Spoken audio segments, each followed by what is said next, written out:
그걸 막을 수 있을까요? 윤석열 정권에서 굉장히 큰 사건이 터졌다고 봐야 됩니다. 그 사건의 초입이다.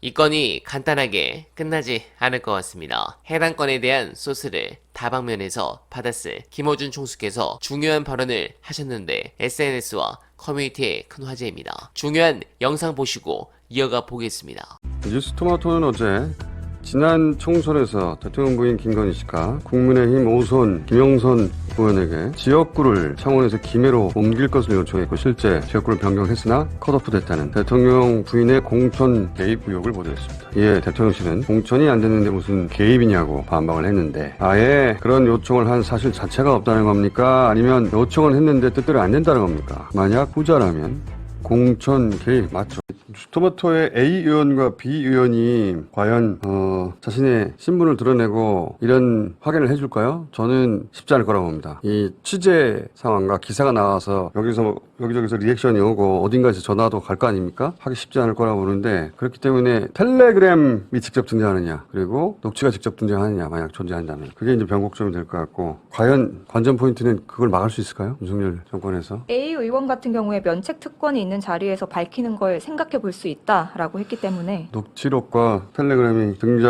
있다면 등장할 텐데 그걸 막을 수 있을까? 이게 저는 관전 포인트라고 봅니다. 그걸 못 막으면 첫 번째를 못 막으면 두 번째, 세 번째로 나온다고 저는 보고 그래서 막을 수 있느냐가 관전 포인트고 또 하나 관전 포인트는 이로 인해서 정치적 이익을 가장 크게 보는 사람은 누굴까? 누가 뭐래도 한동훈 대표죠. 왜냐하면 당시 최종적으로 공천이 안 됐다면 그 책임자는 당시 한동훈 대표니까 그리고 대통령과 대립각을 세우는 마당에 대통령 부인의 운신의 폭이 확 줄어들면 이익이죠. 그래서 한동훈 대표가 뭘 어떻게 했다는 게 아니고 한동훈 대표가 이 국면에서 어떤 이익을 가져갈 것인가 흥미진진한 관전 포인트입니다. 자, 녹취, 텔레그램이 등장하는 순간 어마어마한 사건으로 커질 수도 있다. 야, 어떻게 이렇게 모든 영역에서 이렇게 사고를 칠 수 있죠? 끊임없이? 야, 이 정도 되면 재능이라고 봐야 됩니다. 대단한 정권입니다. 자, 굉장히 큰 사건이 터졌다고 봐야 됩니다. 그 사건의 초입이다.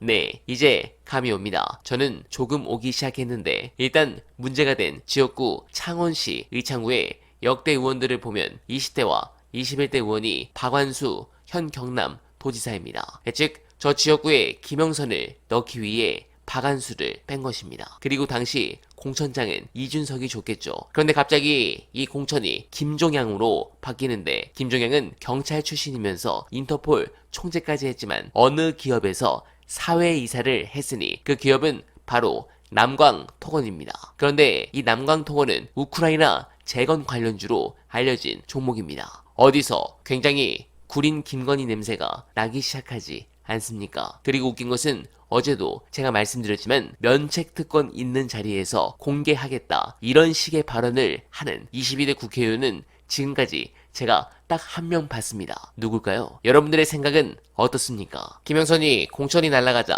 억울한 마음에 탈당하고 출마하려고 했는데 어느 당으로 출마하려고 했을까요? 그리고 그 억울함을 보여준 의원들은 선거법 공소시효가 끝나는 10월 10일 이후인 국감에서 이걸 폭로할 수 있다는 얘기를 한다. 해당 건은 사태가 더욱 심각해질 것 같습니다. 벌써 어제만 해도 몇 개의 정보지글이 돌았습니다. 그러나 정보지글에 대한 수사가 요즘 강력하기에 보고드리기 어렵습니다만 이미 2개의 언론사가 해당 텔레그램 원본을 확보했으며 후속 보도를 준비하고 있다고 하는데 해당 건 나오는 즉시 가장 먼저 보고드릴 것을 약속드리며 어날바는 오늘도 최선을 다하겠습니다. 여러분 고맙습니다.